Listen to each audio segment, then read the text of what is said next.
We guide you through how to fix PayPal not working on Steam.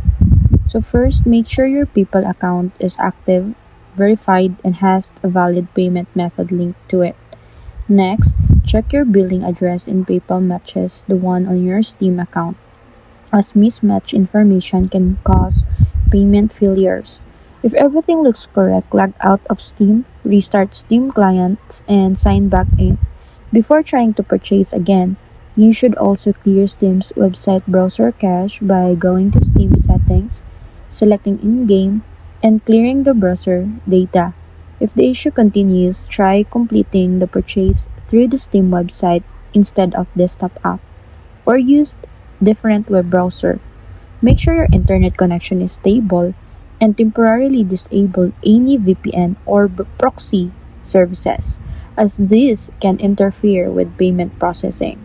If PayPal isn't working, check for any account limitations or security alerts in your PayPal account that may be blocking transactions.